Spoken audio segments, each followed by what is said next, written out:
힘드셨을 것 같은데 오늘의 주제는 그런 것 같습니다. 실제적으로 이제 4차 산업혁명이 있고 이런 분야가 이제 취수에서부터 수도꼭지까지 저희 수도 분야에서도 실제적으로 이 4차 혁명을 관리를 이 기술들이 이제 반영이 안 될 수 없는 이제 그런 트렌드로 가고 있기 때문에 그걸 어떻게 정확하게 봐야 할지 이 오늘의 주제의 가장 핵심인 것 같습니다.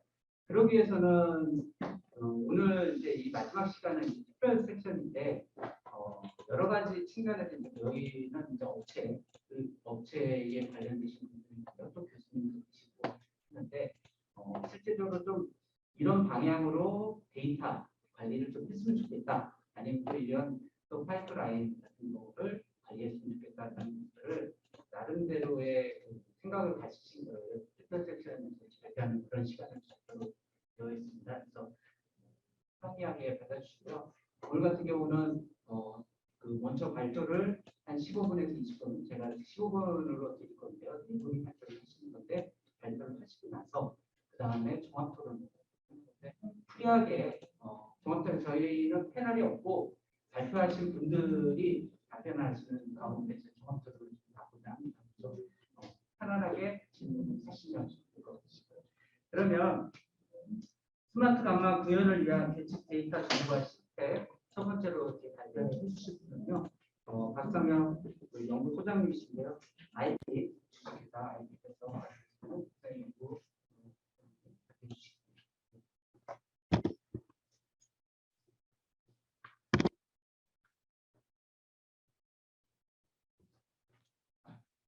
안녕하세요.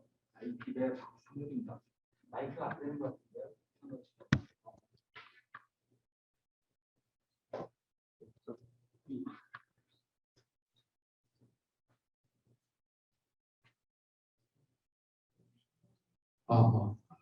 분명히 혜택을 잘 받아서 지금 진짜 얼굴도 녹화가 좀 여자 익숙치가 않아가지고 가볍게 왔다가 되게 무겁게 가야 되는 자리가 된 것 같아서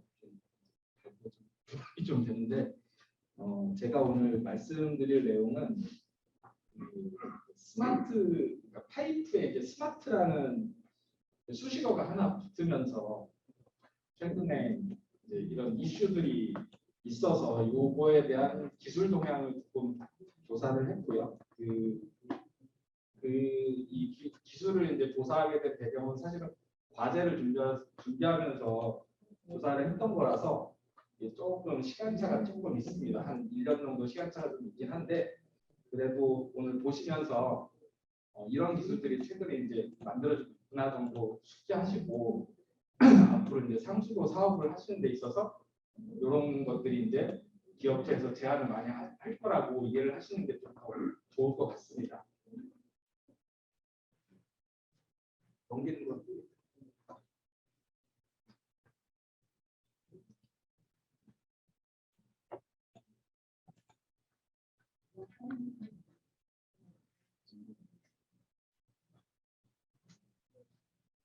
예, 제가 발표드릴 순서는 먼저 상수도 공급 과정의 위협 요인, 그리고 그 다음에 요거와 관련돼서 현재 국내 기술 개발이 어떻게 진행되고 있는지, 그리고 마지막으로 이러한 내용을 토대로 스마트 파이프의 센서 시스템에는 어떤 것들이 좀 필요할 것인지에 대해서 좀 고민한 내용을 말씀드리도록 하겠습니다. 여기 지금 잘은 모르겠지만 수공 관계자분들이 많이 계신 것 같고요. 이거는 뭐 말씀드리지 안 드려도 되긴 하지만 저희가 다시 한번 짚어보겠습니다. 일단은 지하에 매설된 상수 토관은 일단은 매설되어 있기 때문에 유관 파악이 어렵다는 게 가장 큰 문제고요. 그러다 보니까 저희가 관리하는 데 어려움을 좀 겪고 있습니다.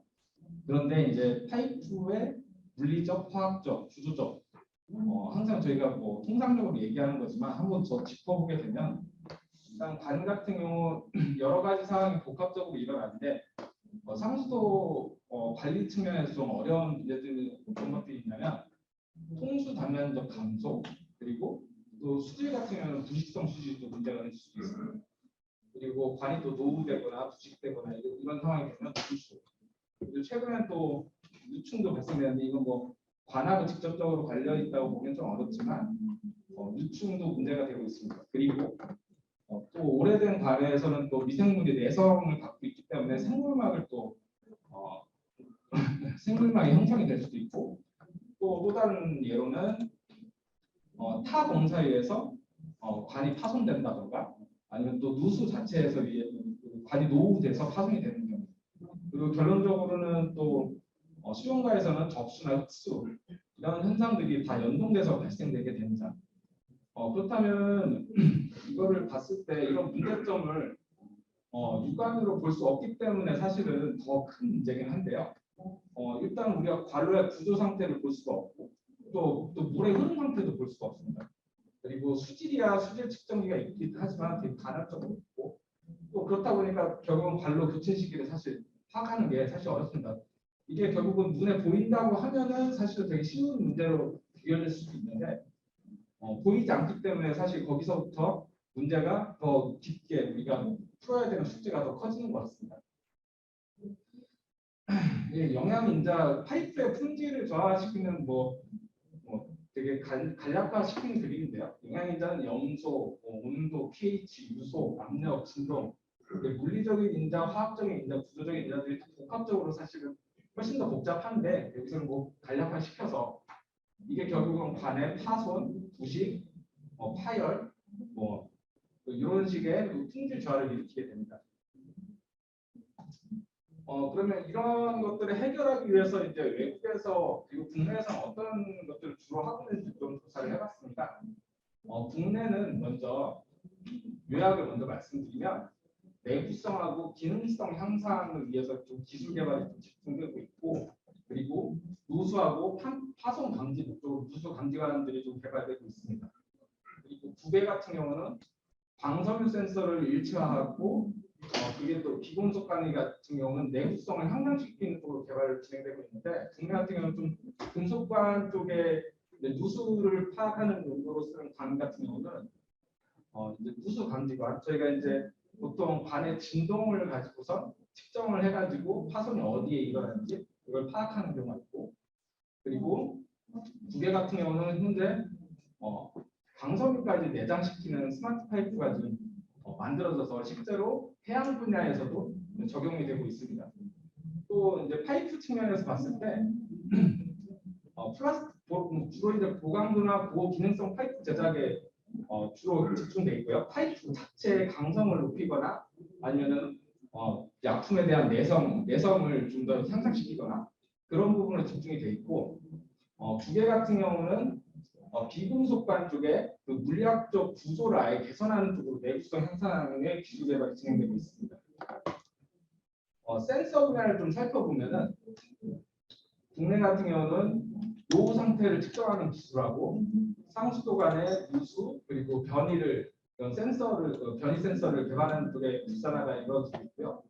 국외 같은 경우는 간 내외면에 부착 가능한 센서가 개발 중이고 또 여기도 광섬유 센서를 일체화하는 산업 제품이 지금 현재 판매되고 있습니다. 그리고 또 이제 추가적으로 관의 청공을 해가지고 다항목 수질 센서를 실제로 설치하는 그런 제품들도 개발 상품화되고 있습니다. 좀 더 자세히 보게 되면 국내 같은 경우는 이제 최근에 집안화물 쪽에 이제 상수도관하고 하수도관에 좀 문제가 있어서 누수를 감지하는 그런 연구단도 있었고요. 그리고 국외 같은 경우는 현재 이제 나노 센서 기반으로 관을 제작 당시에 센서를 삽입해서 제작하는 그런 스마트 파이프 센서 시스템도 만들어지고 있습니다. 그리고 국내 국의 어떤 구조적인 상태 감시를 하는 그런 센서로는 유관, 초음파, 전자기장 등을 이용해서 관의 특성을 통해서 전기적인 신호 특성을 전기적인 신호 특성으로 측정하는 방법이 있고 두개 같은 경우는 여기 보시는 것처럼 관내 유체 이송 특성을 청공을 통해서 다항목의 센서를 다항목의 수질, 수양 등의 항목들을 측정하는 그런 센서들이 개발되고 있습니다.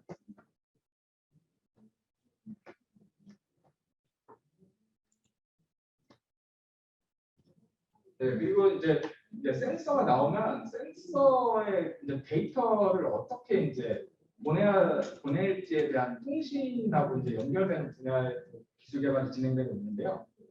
국내 같은 경우는 이제 센서 데이터가 증가되고 있기 때문에 이 경량화에 대한 기술 요구가 좀 증가를 하고 있습니다. 이게 무슨 얘기냐면 상수도의 센서 데이터는 사실은 의미 없다고 할 수는 없지만 거의 일정한 데이터들이 많이 취합이 됩니다. 사실은 근데 이 데이터들은 결국은 통신비로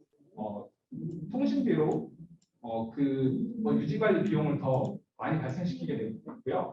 그래서 불필요한 데이터를 좀 더 줄이는 그런 쪽의 기술 요구가 좀 필요한 상태고, 그리고 지중통신의 기술 개발이 좀 증가하고 있습니다. 이건 무슨 얘기냐면 상수도 매널 안에 센서를 우리가 설치를 하더라도 이거를 결국은 DB까지 올리는 과정에서 매너를 거치고 AP를 통해서 어떤 상위 시스템까지 올리는 과정에서 통신이 사실은 조금 원활하지 않은 문제가 있습니다. 그래서 그런 부분에 대한 개발이 좀 증가되고 있고, 그리고 두개 같은 경우는 인공지능 기반의 진단 기술이 증가하고 있고, 그리고 좀 특이한 점으로는 수중의 음파를 이용해서 통신하는 기술도 개발되고 있습니다. 여기 아래쪽에 여기 보시면 이제 두 개 같은 경우는 이제 5G를 대상으로 아예 매놀 자체를 대용량 데이터를 보낼 수 있는 안테나 기술을 현재 적용해서 개발 중에 있고, 그리고 관내 수중 초음파를 이용해서 데이터를 이동하는 그런 기술이 개발되고 있습니다. 물론 수중 초음파 같은 경우는 데이터 전송량이 그렇게 크진 않습니다. 그렇지만 그 센서에서 측정된 결과값을 전송하는 측면에서 향후 좀 적용해 볼 수 있는 그런 기술 중에 하나라고 생각이 듭니다.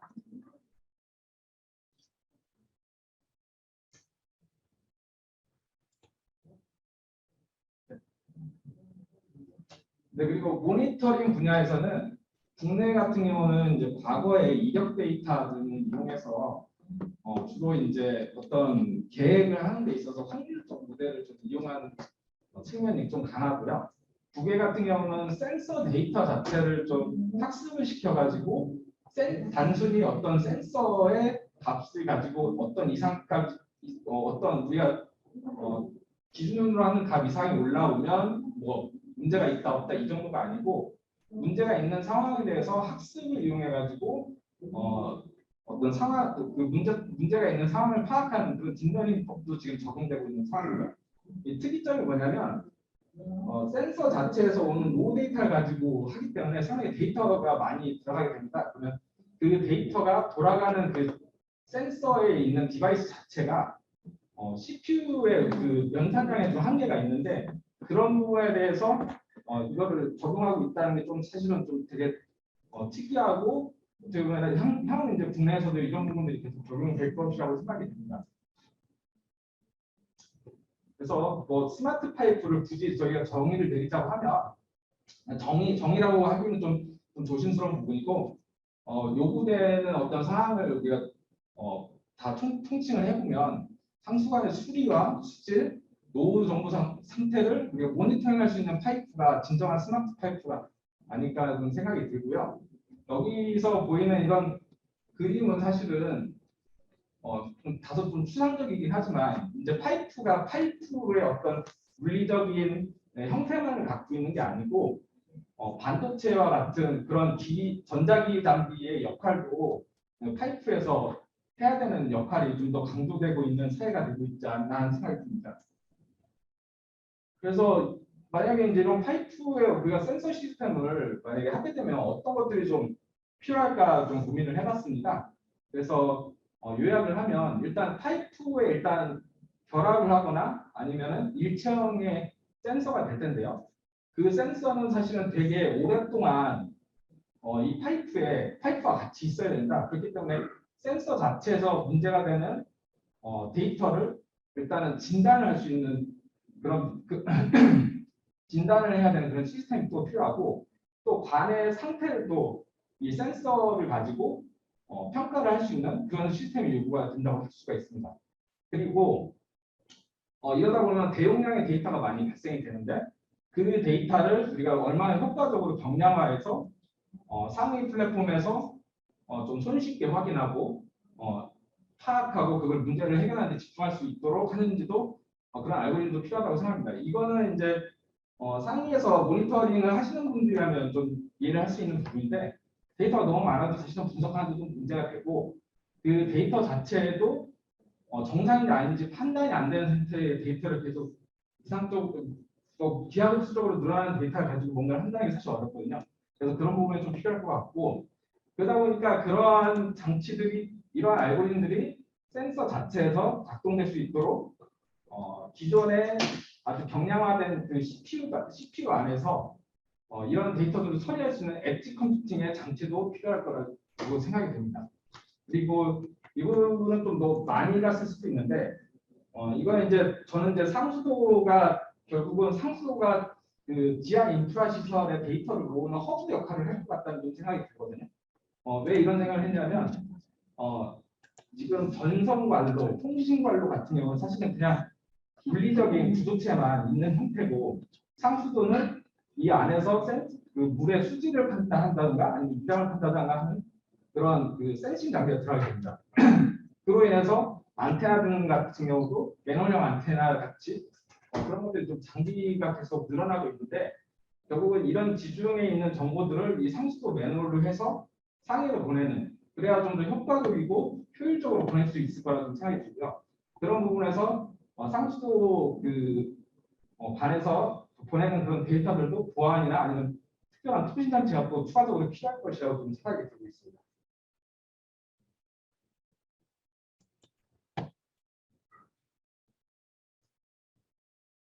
네, 요거는 이제 그런 것들을 실현을 하려면 어디까지 우리가 실현을 할 것인가 하는 좀 고민에서 나온 부분인데요.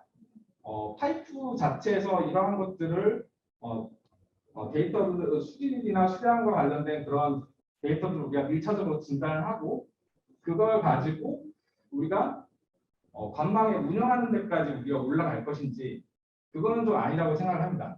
일단 파이프 자체에서 그 파이프 주변의 상태를 감시하는 정도까지만 이 스마트 파이프가 역할을 하고요. 그 다음에 이제 지자체나 K워터 같은 큰 시스템을 바라보는 운영관리 시스템에서 이 기술들을 연계해서 할 수 있는 그런 시스템들이 추가적으로 개발돼야 될 거라고 생각이 듭니다. 그래서 이 시스템을 필요한 데서 이건 뭐 개인적인 필요 기술이라고 제가 한 3가지 정도 제안을 하는 건데요. 이거는 뭐 제 개인적인 생각이니까 뭐 의견 좀 다르신 분도 있을 것 같습니다. 일단은 첫 번째 필요 기술로서 자가 진단 및 상태 감지 센서가 일단 개발이 돼야 되는데 물론 이제 센서 자체를 융합해서 새로운 센서를 만드는 것도 가능하겠지만 일단은 급하게 진행을 하거나 아니면 뭔가 좀 트라이얼을 해보고 싶다고 하면 일단 뭐 여러 가지 가용한 그런 센서들을 우리가 호구로 만들어 놓고 그거를 관 안에 설치할 수 있도록 하우징을 만드는 작업이 우선 되고 그걸 가지고 테스트를 진행해서 뭔가 우리가 멀티 센서 모듈이라는 이런 명령하에 여러 가지 목적에 맞게끔 센서를 선택해서 다는 형식의 그런 연구가 좀 필요할 것이라고 생각이 됩니다. 그리고 말씀을 못 드렸는데 파이프의 이제 상수 같은 경우는 수축력의 문제가 있습니다. 그렇기 때문에 운영 압력 같은 경우는 제가 고민했을 때는 우리가 물론 상수 집까지 들어가는 데는 1.5바 이상이긴 하기는 되지만 이제 수축력이나 이런 것 때문에 한 10바 이하 10바까지는 그래도 이 센서들을 버틸 수 있는 상태의 모듈이 개발되지 않을까 좀 생각을 하고 있습니다. 그리고 이제 결국은 센서 데이터를 이제 수집을 하면 그걸 가지고 단순히 그냥 모니터링해서 뭔가 트렌드를 보는 정도가 아니고 얘네 센서들 간에 복합적으로 단에서 일어난 현상을 추정을 할 수 있는 그런 연구도 좀 필요하다고 생각되고 그렇게 하기 위해서는 기본적으로 어떤 센서 그 실험 장비 측면에서 봤을 때 여러 가지 센서들이 우리가 생각하는 일정한 상황에 대해서 어떤 식의 센서 데이터들이 수집이 될 것인지 그거를 우리가 데이터베이스를 갖고 어떤 현상이 일어났을 때 그 데이터를 가지고 학습된 모델로 관의 상태가 지금 파손이다 아니면 누수다 아니면 안에 뭐 어떤 문제가 있다라는 식으로 우리가 그 데이터를 통해서 새로운 어떤 결과값을 얻는 식의 그런 연구도 좀 필요하다고 생각을 하고 있습니다. 그리고 그 다음에는 결국은 이런 그 어떻게 보면 되게 크기가 큰 그런 시스템들이 그 파이프나 이런 데 아주 경량화돼서 들어가야 되기 때문에 하드웨어 측면에서도 이런 데이터들을 처리할 수 있는 그 경량화된 요즘에는 이제 엣지 컴퓨팅이 상당히 유행이긴 한데 이런 부분에서도 상부 파이프의 이런 엣지 컴퓨팅 장치의 개발이 또 필요하고 그거와 더불어 아까 말씀드렸던 시스템 보안과 관련된 기술도 추가적으로 좀 개발이 좀 필요하다고 생각합니다. 그래서 뭐 이러한 시스템들이 결국은 만들 경우 현재 아직까지는 뭐 이 정도까지 생각을 해본 그런 파이프 시스템은 센서 시스템은 사실 없습니다. 그래서 뭐 세계적으로 좀 이런 게 우리나라에서 만들어지면 좀 부가치가 좀 올라가지 않을까 생각해서 이런 예상대로 타고 있다는 적었고요. 나머지 궁금하신 사항은 좀 이따 질의응답 때 제가 조금 더 자세히 말씀드리도록 하겠습니다. 예, 수고하셨습니다. 예, 상습도 공부 과정에 위험 요소하고 국내 기술 동향을 잘 정리해 주셨고요. 또 마지막으로 그 스마트 파이프에 대해서 잘 해주셨습니다. 그러니까 이 질문 사항은 일단 질의응답 시간입니다. 네, 다음은 그 TPI 노승국 기술연구소 사무님께서 미생물 증식 억제 그 동물관리 상습도 관리에 대해서 말씀해 주시겠습니다. 원활한 진행을 위해서 15분 안에 발표를 마쳐주십니다. 제 목소리가 잘 들리실 거라고 여기고 마이크 없이 진행해도 되겠습니까? 마이크를 잡아주시는 게 왜냐하면 지금 줌으로 보시는 분들이 있어요. 네, 반갑습니다. 2차 접종 완료했고요. 14일이 지났습니다. 음성이기 때문에 여러분들의 독보자 마스크를 좀 내리고 하겠습니다. 미생물 증식 억제 동물 방지 상수도관 소재에 관련된 내용이고요. 앞서 말씀드리는 수리, 수지 이와 같은 것들을 센싱해야 될 데이터들이 너무너무 많더라고요. 그것은 관의 좀 특성이 약하기 때문에 수리도 측정을 해야 되고 수질도 측정해야 되는, 그래서 궁극적으로 시민들에게 안전한 물을 공급해야 된다는 자명한 이치, 너무 많은 데이터와 돈이 들어가고 시간이 들어간다는 측면에서 제가 새로운 관점에서 좀 스마트 관리라고 하는, 수질 관리라고 하는 것이 무엇이냐 하는 측면에서 말씀드리도록 하겠습니다.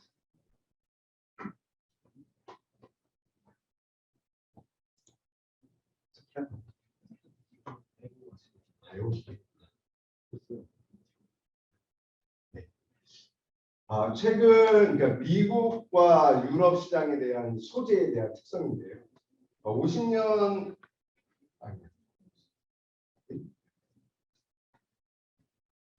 초창기에는 송년 시멘트관하고 주철관이 주로 쓰이다가 최근 이제 50년 이후에 그다음에 20년 넘어오면서 벽타일 주철관과 PVC 관으로 양분되어 있습니다. 이 부분에 대해서는 그 PVC 관이 미국 시장에서는 1200, 그러니까 1.2m까지는 만들지만 그 이상 간격을 만들지 않기 때문에 도구 시장에서 오는 것들은 주로 벽타일 주철관을 쓰고요. 1200 이하에서 80%가 PVC 소재 관을 쓰고 있다 말씀드릴 수 있습니다. 최근 들어 뭐 너무 많이 알고 있는 내용인데요. 안타깝게도 다음과 같은 현상이 있음에도 불구하고 현대화 사업 한국 시장에서는 또다시 주철관을 묻는 그러한 현상이 발생하고 있는 것이 좀 안타까운 현상입니다. 대표적으로 미국 시장이든 유럽 시장에서 그 합성 수지가 하는 경우에는 최근 미국 시장은 50년 됐고요. 한국 시장은 20년 됐는데 내부 표면이나 이와 같은 수질 오염에 문제가 발생하지 않는다는 사실을 지금 많이 관찰되고 있습니다. 그 미국 시장의 초창기에 PVC 외에도 HDP, P관이 시장에 진입을 하였습니다. 그런데 PVC관이 외에 PE관이 갖고 있었던 단점이라고 하는 것이 그 여러 가지 유기화학종의 침투 현상이 있다라는 것이고요. 또 하나 장기적인 압력에 유지하기 위해서는 기존 관보다 PVC보다 2배 이상 두꺼워야 된다는 경제적인 문제가 또 있었고요. 또 맨 뒷부분에 말씀드리겠습니다.만 소독제로 쓰이는 염소에 의해서 부식이 일어나서 관이 얇아지더라라는 구조적인 단점이 있었어요. 물론 이와 같은 특성으로 지금 배터리 전해질 멤브레인을 PE로 만들고 있는 투과가 되는 그런 특성을 가지고 만들고는 있습니다만 상수도 간의 2차 오염을 방지하는 소재로서는 적합하지 않았다라는 것이 이 시장이 이야기했습니다. 특히 그 소독제로 사용되고 있는 차염소산 물질에 의해서 관면이 얇아지고 이러한 것이 그 장기적인 안정성을 저해한다라는 많은 논문들이 있었고요. 그와 같은 결과로 인해서 특히 호주나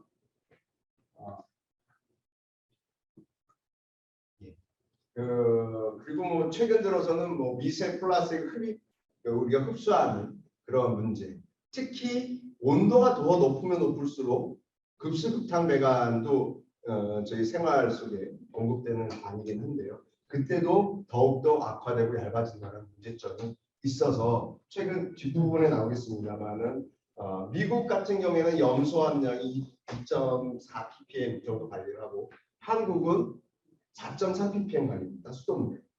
그리고 부족하다고 더 넣고 있고요. 그러한 특성 때문에 아직까지는 20년밖에 안 돼서 이 문제는 대두되고 있지 않지만 상수도 소재에 국내에서도 문제가 될 것이다 라는 것을 예측할 수 있습니다.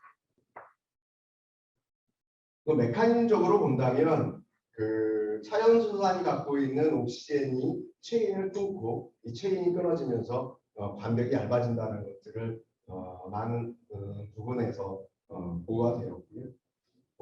대표적인 사례로 PVC의 일종인 크로리네이트 CPVC는 어떤 테스트를 진행함에 있어서 관이 얇아지지 않는다라는 소재의 특성이 있고 그 부분은 차염소산에 갖고 있는 크로린과 PVC 소재가 갖고 있는 크로린이 같기 때문에 서로 반응하지 않고 반발하는 이 때문이라고 보고는 되어 있습니다. 그래서 이와 같은 특성 때문에 호주와 미국에서는 이와 같은 폴리에틸렌, 프로필렌, 폴리부틸렌 배관들은 이산화염 음용수 속하지 말아야 한다라고 시방서에 공식화되어 있고요. 그러다 보니까 크로린이 쓰지 않고 또는 유럽에서는 아예 쓰지 않습니다. 그러다 보니까 생기는 문제가 바이오매스라고 하는 미생물이 증식이 돼서 그 음용수로 오염시키는 그와 같은 것들이 주기적으로 스터디되고 있습니다. 저희가 먹는 음용수에는 항상 미생물이 성장을 하고 있다고 보시면 됩니다. 아무리 소독을 한다고 해도 미생물이 성장하면 어떤 문제가 생기냐면 2차 오염을 유발할 수 있고요. 그 다음에 그 미생물이 정체하게 되면 박테리아층을 형성하고 박테리아층이 형성된 것들이 이와 같은 플라크나 치석 같은 것들로 코팅되어 있어서 막을 막고 수량을 떨어뜨리고 또 부식에 대한 또 2차 오염에 대한 안전하지 않은 물을 공급받게 되는 시민들의 건강이 위협받게 되는 내용이 되겠습니다. 참고로 이제 숭실대학교에서 조건 자료를 만들어 주셨는데 생명막을 성장을 된 상태에서 우리가 차염소산을 넣었을 때 어느 정도의 염소가 소모되느냐, 즉 거기에 많은 미생물이 있으면 염소를 많이 소모할 것입니다. 그와 같은 것들을 파이프의 종류와 연식별로 이렇게 했을 때 주철관과 아연 도강관이 미생물 성장과 바이오매스 형성에 나쁘다. 반대적으로 합성 주지관들은 좀 그와 같은 것들이 적다라는 것들을 실험을 통해서 발견해 주었습니다. 바이오매스가 최근 들어 더 많이 활발히 연구되고 있는데요. 메커니즘적으로 말씀을 드리면 배관자재 에폭시 도장을 하든 서스든 PVC든 토탈 오게닉 카본이 용출되어 나오고 용출되어 나온 것 중에 미생물이 먹을 수 있는 어세어블 오게닉 카본이라고 정의를 하였고요. 먹거리가 어느 정도가 용출이 되느냐, 그 먹거리로부터 미생물이 어떻게 성장하고 어떻게 스케일 바이오 필름으로 벽에 반벽에 붙느냐라는 것들이 최근 들어 많이 연구가 되고 있습니다.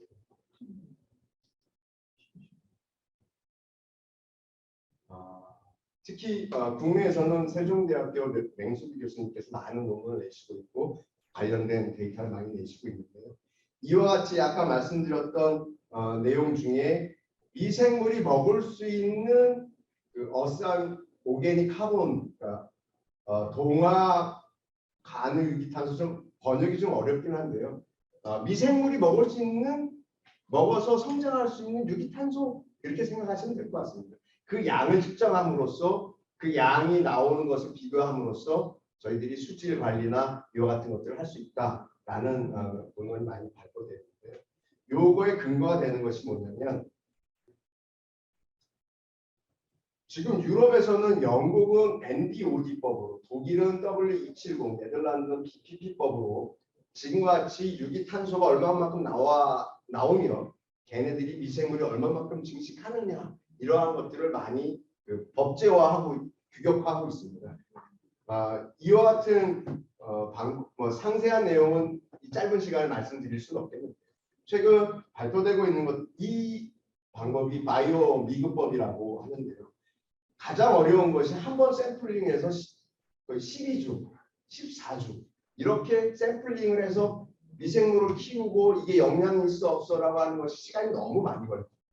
그래서 최근 들어 각본 갖고 있는 기술이 그 짧은 시간 안에 간편한 실험을 통해서 페일과 패스를 할 수 있는 방법들이 지금 소개되고 있습니다.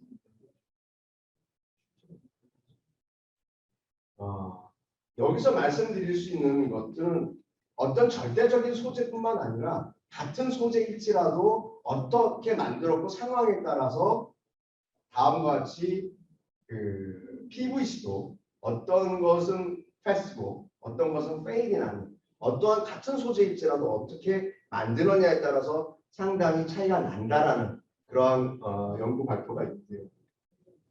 마찬가지. 그래서 저희 PVC 소재인 경우도 바이오매스가 아까 TOC 미생물의 먹이가 되는 놈이 어떻게 하면 적게 나오게 하느냐가 안전한 물 공급에서의 관건이기도 합니다. 그 중에 가장 큰 것이 소재에 들어가는 첨가제일 수도 있고 미생물이 부착하는 수 있는 표면적으로 줄이는. 그래서 저희는 그 내면 조도라고 표현해요. 조도를 줄이면으로써도 그와 같은 미생물 성장을 억제할 수 있다는 것을 알게 되었습니다. 여기서 말씀드릴 수 있는 안전한 물에 대한 공급과 아까 수리, 그러니까 수량이든 압력이든 수리 부분이 있고 수질도 염소, 폐하 이와 같은 것들을 재는 방법도 있겠습니다만 혹시 센싱 분야에 관심이 있거나 또는 더 이쪽 분야에 대해서 더 스터디가 한다면 세계적인 추세가 바이오거든요. 그래서 초기에 데이터가 게더링 됐을 때의 유기탄소 양 또는 바이오 물질의 생성량을 검정선으로 그려가다 보면 급격한 시점에서 증가하는 것도 스마트 상수도 관리의 하나의 측정 지표가 되지 않을까라는 것이 저의 생각이어서 다음 같은 자료를 준비하였고요. 그래서 그와 같은 아이디어 제안을 드립니다. 단순히 염수의 농도, 폐하, 탁도, 그 다음에 수리수만이 우리가 스마트 상수도라고 할 수도 있겠으나 이와 같은 바이오 측정법 또한 안전한 물 공급함에 있어서 중요한 포인트가 되지 않을까라는 것과 저희 소재가 상당히 좋다라고 말씀을 주신 것으로 발표를 마치도록 하겠습니다. 네, 수고하셨습니다. 네, 전 발표에서 이 박사 박상혁 연구소장님이 좀 소프트웨어 측면 스마트 파이프 센서도 설명을 해주셨다면 물리적인 측면에서 이게 그 미생물 증식 목적보다는 저감이 있던 것을 소개해 주셨습니다. 실제적으로 좀 오해를 하실 것 같아서 그런데 지금 저도 문헌을 한번 어저께 좀 찾아봤거든요. 문헌 찾아보니까 PVC 기술 포럼에서 이제 나왔던 질문이고요. 실제로는 이산화염소가 피관의 부식에 좀 영향을 줄 수 있다라고 나와 있고요. 나와 있었는데 실제적으로 그 이산화염소도 소독제로 활용을 하고 있는 건 올라가 있는 건 사실이고요. 굉장히 오존과 동일하게 강한 소독제입니다. 저희는 이제 차염이나 염소를 쓰고 있어서 그 부분에 대한 거하고 조금 다르다는 말씀을 드리고 넘어가겠습니다. 네, 다음은 저기 주식회사 유엔유 김종학 연구소장님이 스마트 센서 기반 지능형 최적 운영 시스템 구축에 대해서 발표해 주시겠습니다. 안녕하십니까. 주식회사 유엔유 김종락입니다. 저희 오늘 발표할 내용은 상하수도 스마트 센서 기반의 지능형 지적 운영 시스템 구축에 대한 내용입니다. 저희가 2000년대 초반에 하수처리 공정에 대해서 이제 팩트레이트 스트러지 모델이라는 게 좀 정립이 됐고, 그다음에 점수 분야에서는 EPA에서 워터 시뮬레이션 모델들이 나오면서 2000년대 초에 그 대책 및 제어 자동화에 대한 연구가 굉장히 붐을 활성화가 되었습니다. 그리고 이후에 20년 동안 학계에서 굉장히 많은 연구들을 했는데요. 저희가 그 연구에도 이제 직접 참여를 했었고, 관련되는 데이터 분석 기술이나 시뮬레이션 모델 이런 것들이 어느 정도 수준까지는 만들어졌지만 현장에 설치하기 위해서는 굉장히 큰 애로사항이 좀 많이 있었습니다.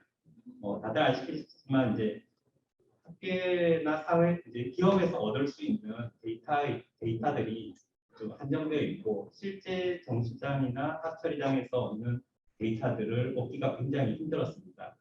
그래서 이제 이러한 데이터들도 처리장마다 측정하고 있는 항목들도 다르고 현장들도 다 다르기 때문에 이런 그 만들어진 알고리즘들을 표준화해서 적용하는 것도 한계가 있다는 것을 많이 느꼈습니다. 그래서 저희가 이제 이런 처음에는 저희가 소프트웨어나 분석 기술들을 개발하는 회사로 시작을 했었고요. 이런 그 솔루션들을 현장에 좀 더 잘 보급하기 위해서는 표준화된 데이터 객습할 수 있는 센서가 좀 필요하다라는 걸 생각이 들어서 제가 5년간 센서를 개발을 하였고, 이 센서 기반으로 운영 관리할 수 있는 시스템에 대해서 적용한 내용들을 발표하도록 하겠습니다.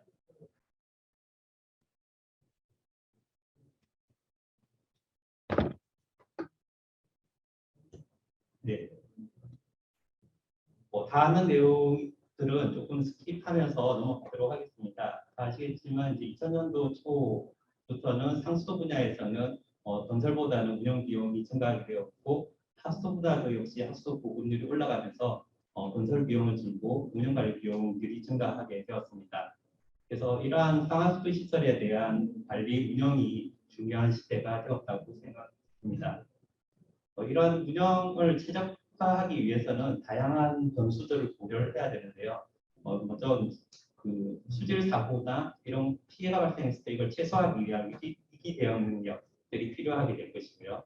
그다음에 시설 운영에 필요한 운영 비용에 대한 절감, 그리고 처리 효율에 대한 개선, 이런 부분들을 고려해서 최종적으로는 국민들에게 안전한 처리 시설 운영, 그다음에 수질에 대한 신뢰성을 제공할 수 있는 고객 신뢰가 만족이 되어야 될 것으로 판단됩니다.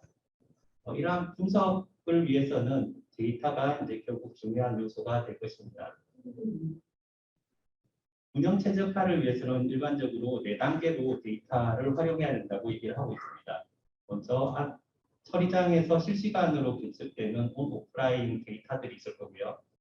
온라인 데이터들이 있을 거고, 그다음에 점검이나 수질 분석을 통해서 얻는 오프라인 데이터들이 있을 겁니다. 이런 다양한 정보들을 일단 취합하는 단계가 있고, 실제 공정과 연관된 중요한 데이터와 중요하지 않은 데이터로 분류해서 중요한 데이터를 정보화하는 작업들이 필요합니다. 이런 정보화된 데이터를 실제 운영에 의사결정을 지원할 수 있도록 분석할 수 있는 지식화하는 과정들이 필요하고요. 그다음에 의사결정 내용들을 실제 처리 공정에 반영하기 위해서 제어를 하거나 그다음에 시스템의 어떤 엑세이트 역할을 하는 조치가 필요할 것입니다. 1, 2단계는 현재는 시스템에서 자동화하는 시스템으로 이미 구축이 되어 있고 3, 4단계는 실제 사용자가 수동으로 의사결정을 하거나 제어를 하고 있다고 보시면 되겠습니다.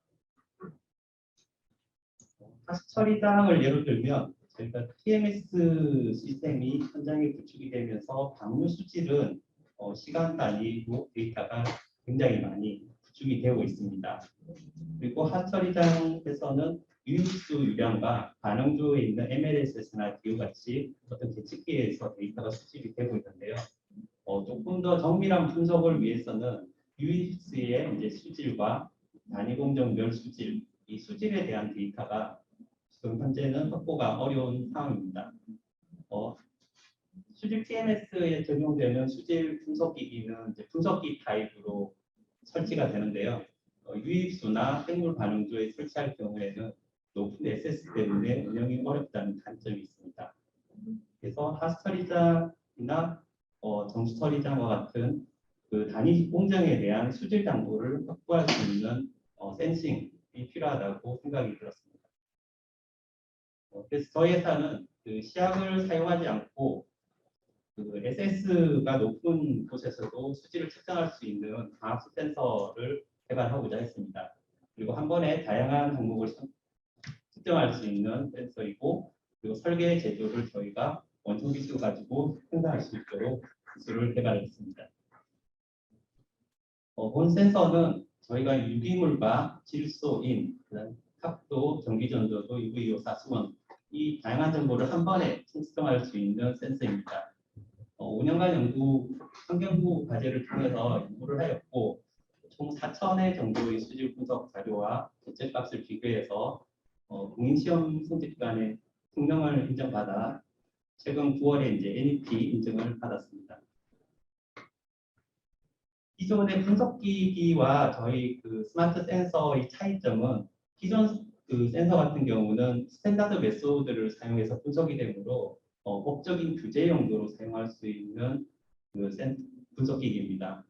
하지만 저희는 이제 광학식 측정을 통해서 실제 오염물질을 그 추정하는 방식으로 계산을 운영이 된다고 생각하시면 되고요. 그래서 저희 센서는 수질 모니터링이나 공정 제어용으로 활용할 수가 있습니다.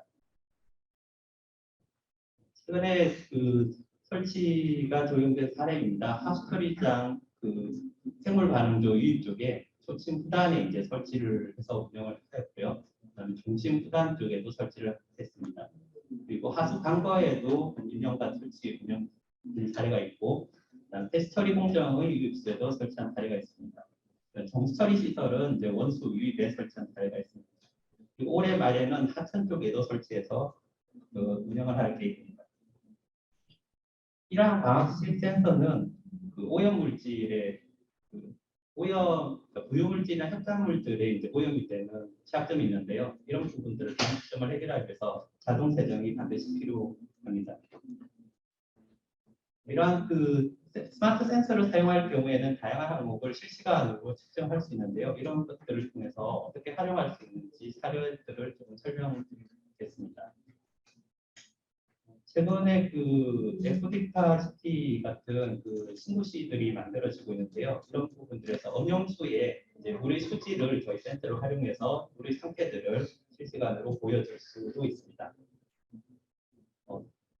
정수공정 쪽의 원수에서 측정된 수질은 다음과 같은 그 수질 모의할 수 있는 시뮬레이션 프로그램을 사용해서 원수가 단위 공정별로 어떻게 바뀌어가는지 이런 시뮬레이션 모의를 통해서 수질을 평가할 수 있는데 활용할 수가 있습니다. 이런 프로그램을 예를 들어서 지금 실시 설계 조건 1과 이제 개선된 설계 조건을 비교했을 때 어떤 그 수질 기준 초과가 이렇게 감소되는 것을 저희가 시뮬레이션을 통해서 최적 설계를 하는데 활용을 하실 수도 있고요. 그리고 이제 민감도 분석 등을 통해서 그 염소 주입량에 따른 KCM 발생량을 분석해서 최적 운전 조건을 추출하는데 활용할 수도 이쪽에 이제 설치된 스마트 센서로부터 그 실시간 측정되는 자료를 이용해서 미래의 수질이 어떻게 될지를 예측하는데 사용을 하실 수도 있습니다. 그리고 US EPA에서 나온 그 소독 부산물 모델과 결합을 해서 그 센서 자료를 통해서 THM 농도를 간접적으로 추정해서 모니터링하는데 사용을 하실 수도 있습니다. 하스터리 공정의 경우에는 저희가 이제 에너지 관리 측면에서 규모가 작은 처리장이 큰 처리장보다 실제 단위 소비 전력이 높다는 것을 알 수가 있습니다. 그래서 이 작은 처리장에 대해서 에너지를 절감하기 위해서 단위 공정별 에너지 소모량을 분석을 해보면 그 송풍기가 전체 소비 전력의 한 50% 이상을 차지하고 있고 이 송풍기에 대한 에너지 사용량을 절감하면서 전체 에너지 소비량을 줄일 수 있다고 생각합니다.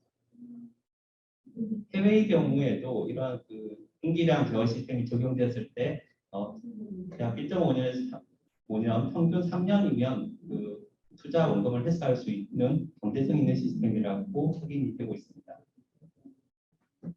스마트 센서 자료를 사용해서 공정 진단에 활용하기 위해서는 저희가 이제 시뮬레이션 기법을 이제 적용을 하는 게 최종 목표였고요. 이런 그 시뮬레이션 모델들을 센서와 접목하기 위해서 이 센서 자료가 모델에 있는 상태 변수로 전환하는 이 유입수 성상 분석이라는 알고리즘을 개발을 했습니다. 그래서 스마트 센서에서 측정된 유기물 질소인 TSS 자료를 이용해서 성상 분석을 자동화하고 이 성상 분석 자동화된 값이 공정 시뮬레이션을 통해서 단위 공정의 품질을 분석하는 데 사용할 수가 있습니다. 시뮬레이션 프로그램은 저희가 만든 매스플로우라는 프로그램이고요. 실제 이제 설계사나 대학에서도 사용하고 있는 프로그램입니다. 이 프로그램을 통해서 단위 공정별 민감도 분석이나 다이나믹 시뮬레이션을 통해서 공정 설계에 활용할 수가 있습니다. 본 그림은 이제 공정 시뮬레이션 기능을 통해서 최적 총풍량을 찾는 기능인데요. 현재 총풍량 운전 조건에서 이 90%, 80% 줄였을 때 그리고 110% 이렇게 늘렸을 때 TMS 수질이 어떻게 바뀌는지를 예측을 해서 지금 이 그래프상에서는 90%로 절감을 하여도 방수 수질에 변화가 없다는 것을 확인하고 최적 송풍량을 10% 절감할 수 있는 조건으로 찾을 수가 있습니다. 이러한 그 시뮬레이션과 최적화 기법을 실제 테스트베드에 적용을 해서 저희가 도전했을 때 테스트베드로부터 송풍기 전력량을 약 18% 절감한 사례가 있습니다. 이렇게 절감된 사용량은 온실가스량으로 환산했을 때 약 1년에 10톤 정도 감축하는 양으로 계산이 되었습니다. 앞서 말씀드린 시뮬레이션 기능을 활용할 경우에 그 단위 공정별로 그 설계 운전자들이 지금 정상인지 비정상인지 저희가 대시보드로 실시간 분석을 통해서 확인할 수 있도록 구축이 가능합니다. 또한 그 스마트 센서 데이터를 활용해서 그리고 기존에 운영되는 스카다 시스템과 TMS 자료를 활용을 하면 지금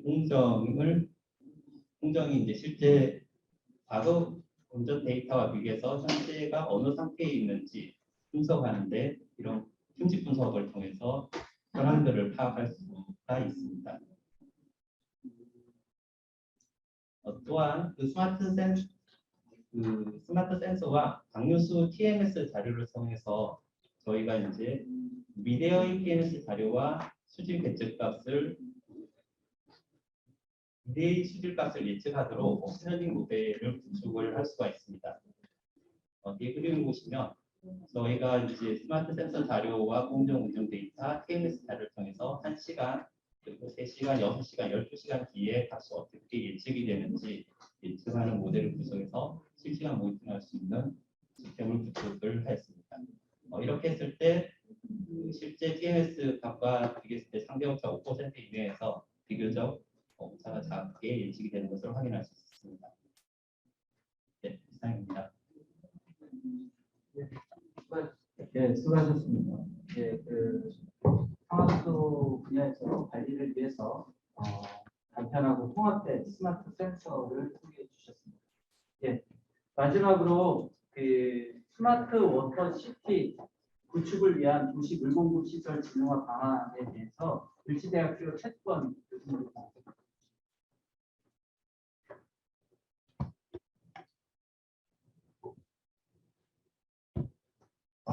네, 반갑습니다. 안녕하세요. 지금 스마트 워터, 스마트 시티에서 제목을 좀 바꿨는데 스마트 워터 시티는 좀 바꿨고요. 워터 시티 내에서 물공급 시설에 대한 부분이 어떻게 될 거냐라는 얘기인데 이 세션에 대한 주제를 좀 바꾸다 보니까 스마트 워터 그리드에 대한 부분 쪽으로 좀 치우쳤어요. 근데 이제 이걸 하기 전에 뭐 화두를 한번 다시 생각해 보면 저희들이 왜 스마트를 해야 될까 이런 얘기인데 저희들이 스마트 워터 하면서 지금까지 오면서 계속 화두를 돌렸어요. 뭐 스마트 파이프다, 그죠? 아니면 스마트 센서다 뭐 이런 오늘 있는 주제도 있잖아요. 왜 스마트가 되느냐? 근데 지금까지 얘기하는 건 10여 년 이상 동안 스마트 해봤지만은 결국은 스마트를 해야 될 객체 중에서 누가 제일 중요한 걸까요? 사람이거든요. 사람하고는 절대 접근을 안 했습니다. 그래서 저는 그럼 사람과의 관계를 어떻게 접근시켜가지고 내가 의사결정하고 내가 선택하고 내가 쓸 수 있는 게 어디 있고 그걸 어떻게 쓰겠다라는 부분에 대한 플랫폼이나 프로세스에 대해서 생각해보면 좋겠다. 이렇게 생각을 해서 주제를 정했고요. 그렇다 보니까 스마트하게 도시 내에서 그걸 어떻게 운영할 거냐라는 부분들이 다시 한번 생각이 됐습니다.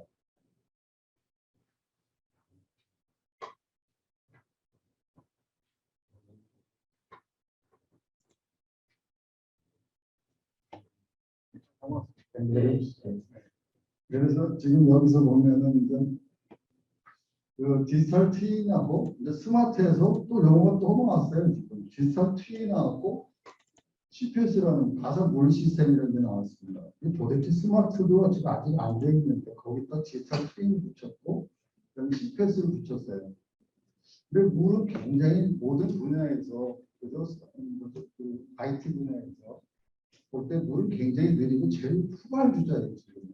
근데 거기다 대고서 지금 또 다시 디지털 트윈과 CPS를 또 붙였다고 스마트에다가. 그럼 그게 뭐냐? 라는 걸 다시 보면은 아직까지도 대부분 뭐냐면은 나하고는 관계가 없고 취수원에서부터 정수장에서 수도꼭지까지에 대한 인프라나 시설에 대한 거기에 센서를 봐가지고 파이프에도 스마트 파이프라고 해서 시설에 대한 스마트를 하겠다라고 지금 얘기를 하고 있다는 거죠. 그 개념을 내가 결정하고 내가 바라볼 수 있는 스마트 시스템으로 어떻게 생각해 볼까라고 생각을 해서 여기에 있는 계획 설계 구축 운영 평가에 대한 부분을 그냥 내가 쓸 건데 내가 어떻게 쓸 계획을 가지고 또 계획에 따라 설계를 어떻게 할 거고 설계해서 구축을 하고 그걸 운영했더니 되더라 안 되더라.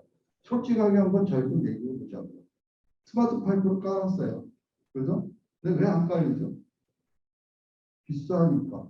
그죠? 아니면 쓰기가 누가 쓰라는 거야? 이런 내용들이 계속 발생이 된다는 거죠. 또 스마트 센서를 설치를 했어요. 그 데이터가 엄청 나오고 하는데 내가 쓰는 데는 운영자나 그죠? 이런 사람들은 필요하죠. 그렇지만 과연 얼마나 그걸 운영 관리 시스템에서 의사결정 시스템에 얼마나 그 사람들이 쓸 수 있었을까요? 그 부분에 대한 다른 생각들이 많이 발생되고 있기 때문에 계속 스마트 워터 그리드는 스마트라는 물 산업에 대해서는 멀어지고 있는 거고 각 지자체에서도 선택이 안 되고 확대가 안 되고 있는 거라고 생각합니다. 그래서 결국 그럼 내가 쓸 데가 어디냐 다 가까운 데 어디냐라는 건 내가 물을 확보하고 내가 만질 수 있고 선택할 수 있는 데가 어디냐라는 얘기죠. 그래서 저는 공간적으로 볼 때 그린 빌딩이나 스마트 빌딩 혹은 초고층 빌딩 이제 앞으로 극심하게 있는 도시화가 될 거고 극심한 도시화의 근거는 뭐냐면 고층 빌딩으로 이루어질 겁니다. 지금. 그래서 고층 빌딩에 대해서 내가 받은 물과 내가 버린 물과 그 자리에서 다시 보내고 받고 하는 게 아니라 그 자리에서 내가 어떻게 순환시키고 어떻게 쓸 거냐라는 부분들이 해결책이라는 얘기죠. 그 부분 어떻게 접근해 갈 거냐라는 부분들에 대해서 이렇게 이제 정리했는데 결국 물순환, 물공급, 연계 연속 활용, 그래서 통합물 관리에 대한 부분까지도 한번 생각해 보자. 근데 여기서도 결국 뭡니까? 진화의 3요시, 사람, 시스템, 객체. 항상 어디든지 지금까지 스마트하면서 사람에 관련돼서 얘기해서 사람하고 쓸 겁니다. 사람하고 관계될 겁니다라는 얘기는 거의 없었다는 얘기예요. 지금까지. 네? 사실 사람하고 관계가 되는 것들은 대부분 그림을 그려줬어요. 현실이나 구축이 되고 운영되고 했던 사례는 거의 부족했다라는 얘기고요. 그래서 결국 스마트 워터 시티에 시티 내에 이제 빌딩이 존재하는 거 아닙니까? 복합된 예를 상수, 중수, 우수, 하천수, 호수 등 각종 분산형의 모든 물이에요. 지금 물관리 기본법에서 보면 통합 물관리 하라면 대상이 뭐냐면은 모든 물이에요. 모든 물. 상수는 아니다. 아닙니다. 모든 물의 종류가 여기 얘기했던 대로 뭡니까? 상수, 중수, 우수, 하천수, 호수수, 지하수 빠졌네요. 이런 내용들을 어떻게 통합물관리 플랫폼에서 쓰고 내가 선택해서 내가 어떻게 쓰겠냐라는 부분에 대한 부분을 생각해 보자라고 말씀을 드리는 겁니다. 연구 방법은 결국은 일단 같은 내용들이니까 넘어가도록 하겠습니다. 그래서 파주 사례를 보자고요. 그럼 여기 파주 사례에서 보면은 어디부터 댐에서부터 수도꼭지까지만 스마트하게 할게 하는데 과연 여러분들이 스마트하게 수도꼭지에서 써본 적이 있으십니까? 우리나라에. 네? 그러다 보니까 파주에서도 열심히 했어요. 40여 년 이상 한 내용들이지만 지금까지 그렇게 확대가 되고 쓰지 않아진 이유가 뭐냐는 얘기죠.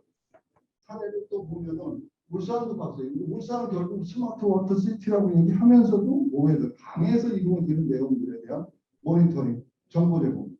자, 지금 우리나라의 국가 정보 시스템들이 엄청 잘 돼 있습니다.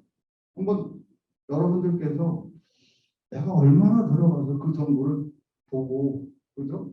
매일같이 보고, 내가 그 정보를 가지고 내가 어떻게 쓰겠다라고 해보시는 분들 많이 있습니다. 저 역시도 스마트 한다고 하면서도 거의 안 들어갔어요. 그렇지만 거기에 들어가 보면은 모든 정보가 다 있어요. 어마어마한 정보가. 그런데 그걸 뭐를 아는 거냐?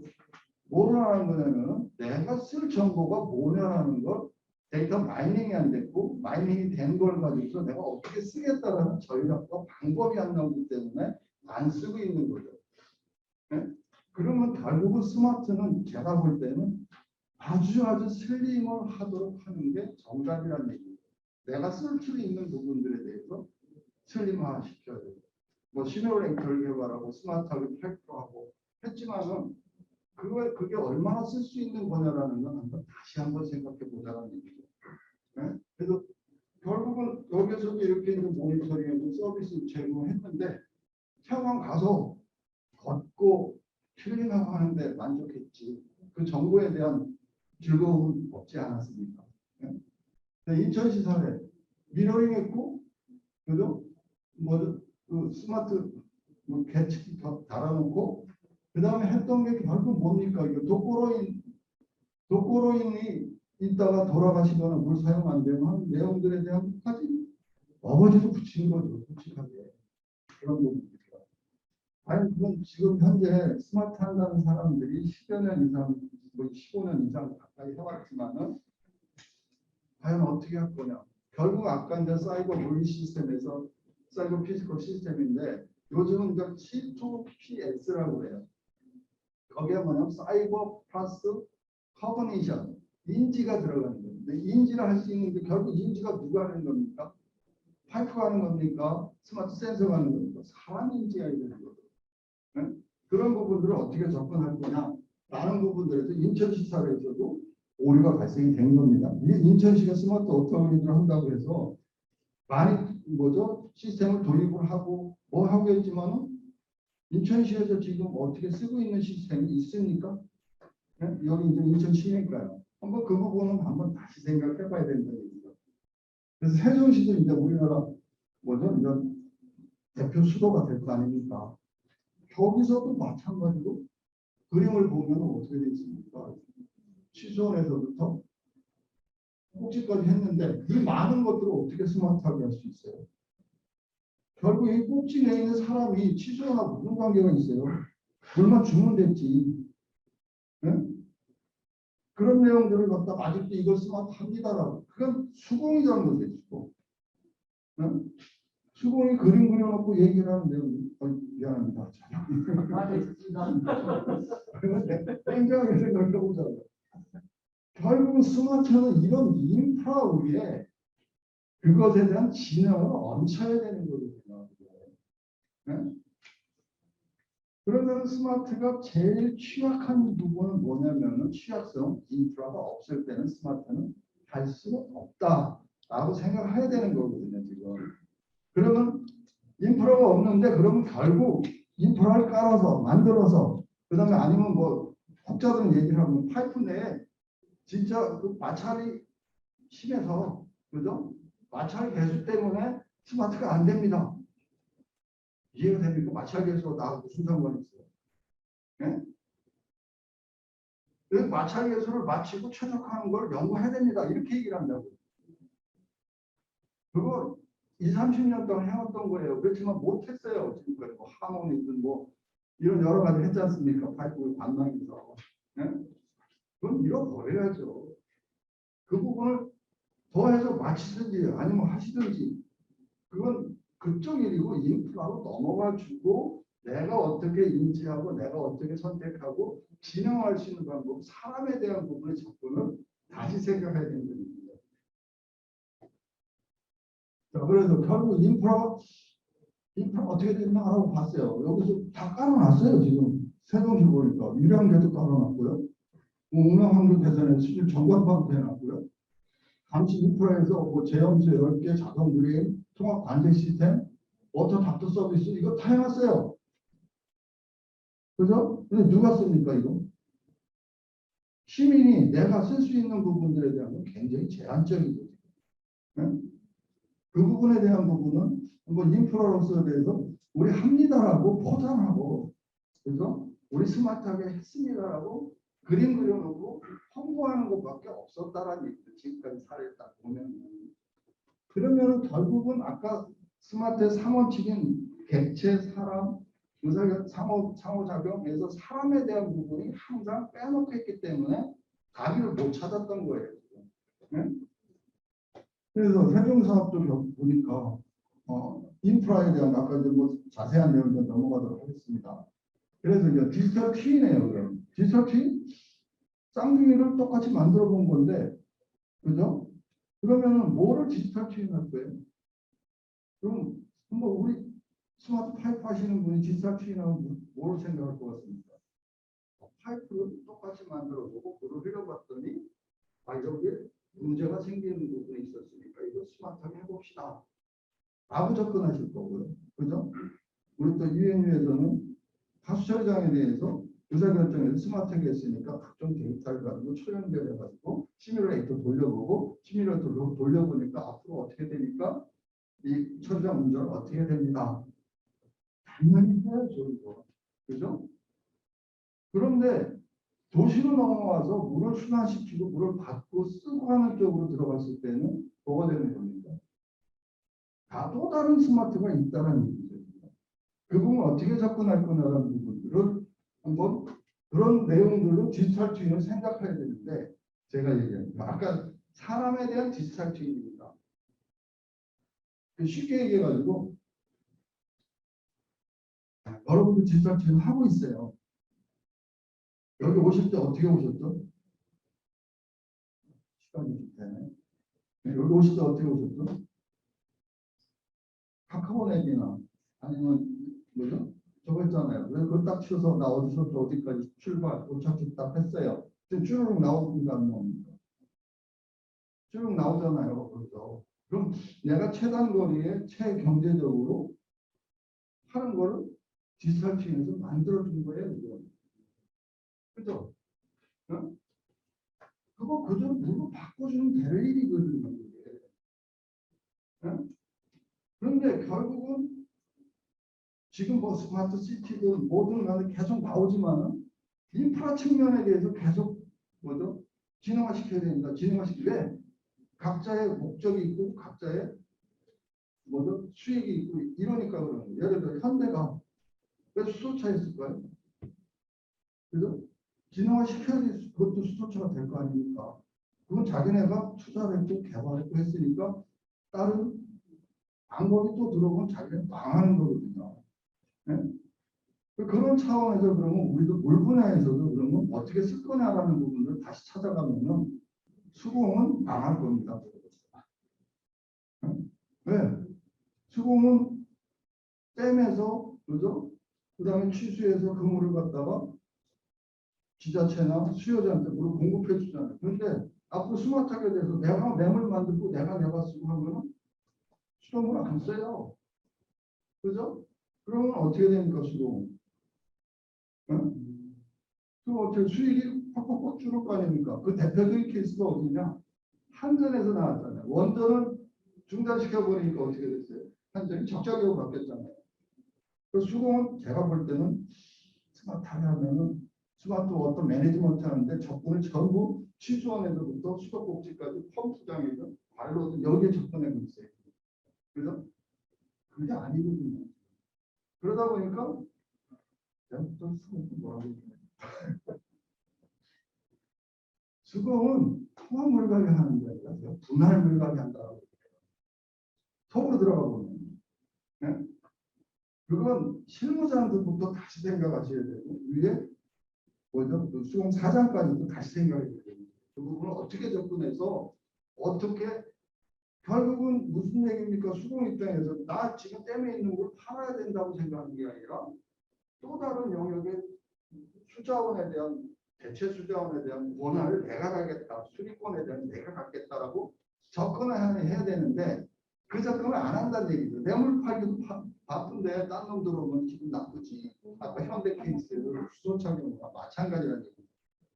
응? 그래서 그런 부분들이 결국 시민이 느끼는 부분들에 대한 부분들인데 결국은 뭡니까? 이런 식으로 의사결정 프레임의 실시간 시나리오 기반 아까 시나리오 기반을 내가 이제 물을 어떻게 쓰자라는 얘기에 시나리오 기반을 썼고 그다음 하이패스 기반 분석 예측 기능에 대해서 얘기 의사결정 프레임은 다 돼 있지만 이런 부분들이 물에서는 지금 적용하기가 되고 어렵고 교과서고 홈란에 있는 겁니다라고 얘기를 하고 있어요. 그럼 접근 자체를 시작 자체를 쉽게 접근하고 슬림하게 접근 안 했기 때문에 어려운 거지.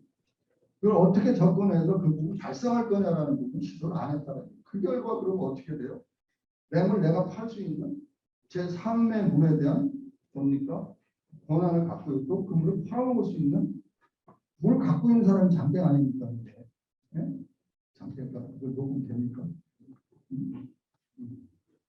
그래서 그런 내용들 디지털 체인자 다시 이제 얘기를 해보면 이 부분 이렇게 보면 대부분 물분에 대한 부분은 굉장히 접근이 어렵고 그 시작과하는 부분들이 어렵게 생각하고 있다는 건데 그건 다시 한번 생각했으면 좋겠다라는 의견입니다.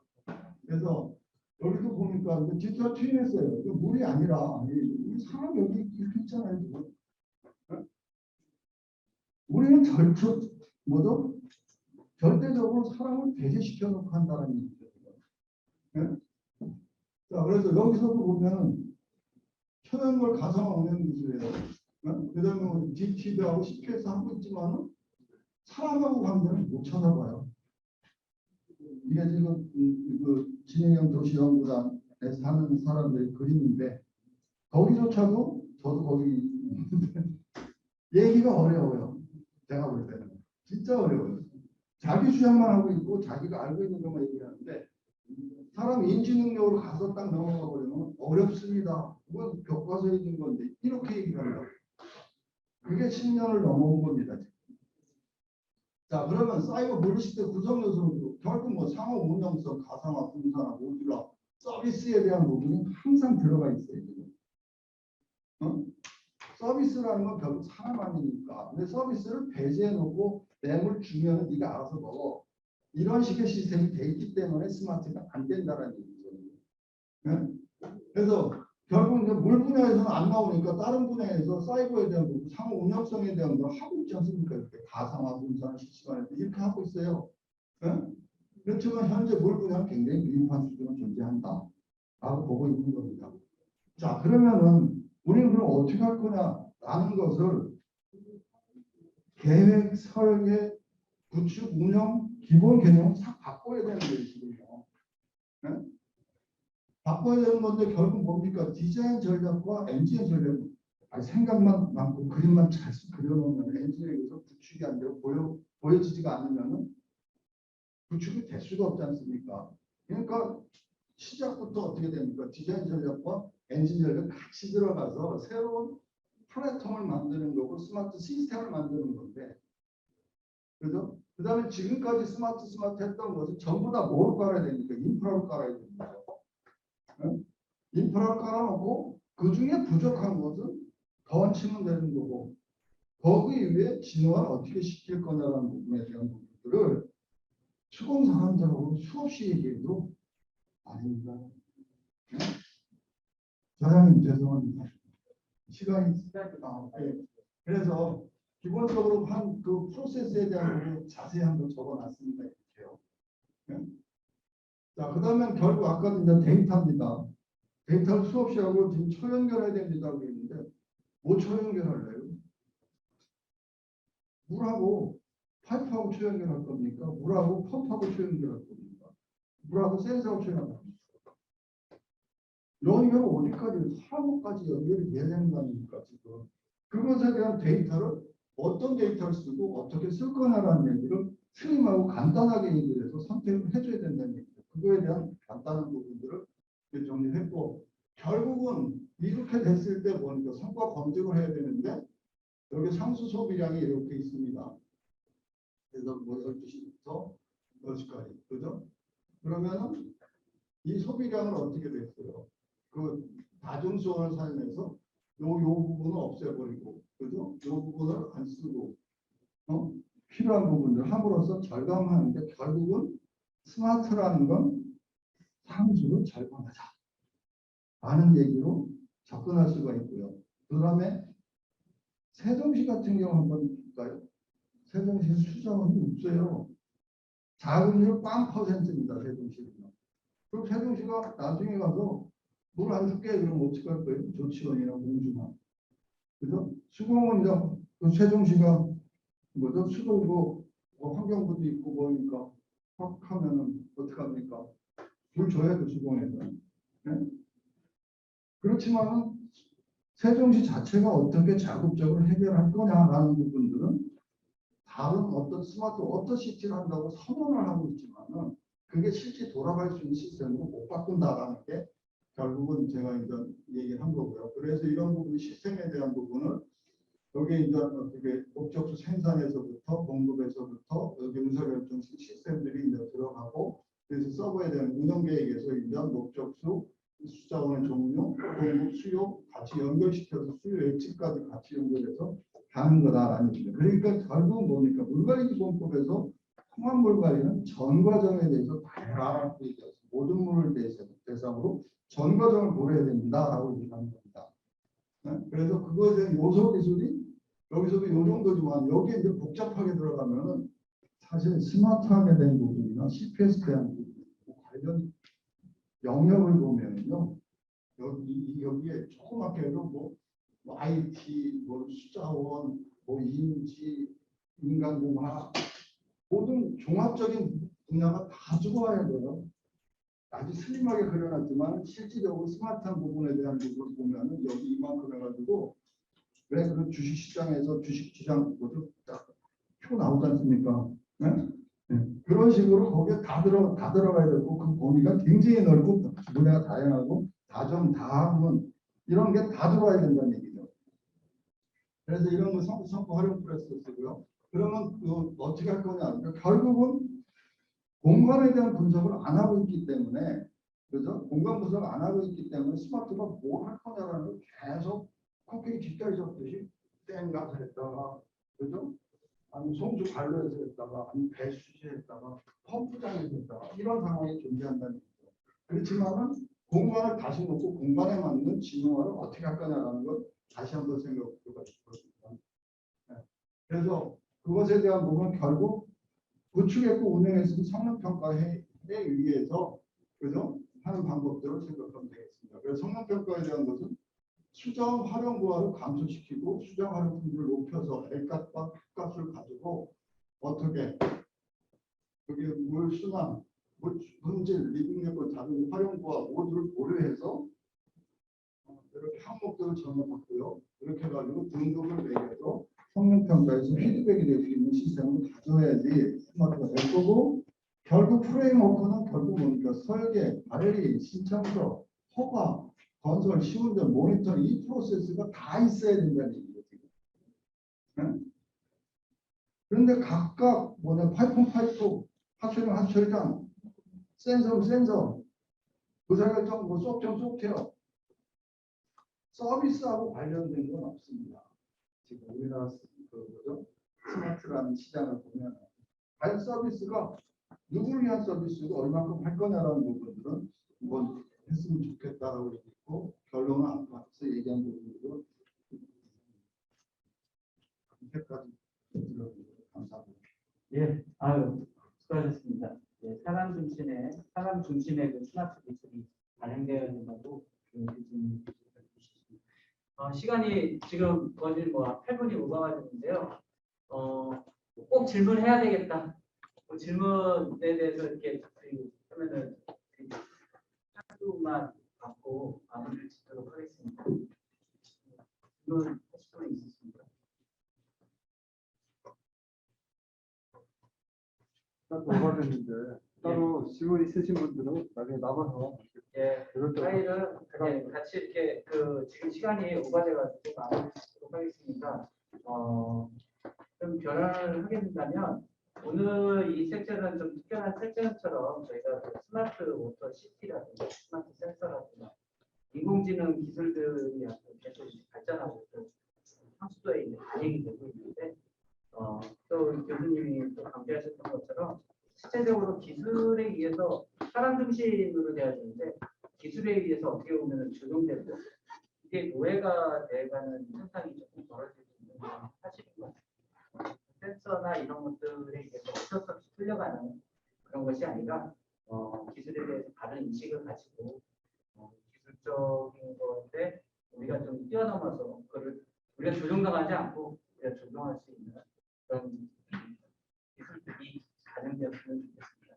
예, 이상으로 그 섹션을 마치도록 하겠습니다. 수고하셨습니다.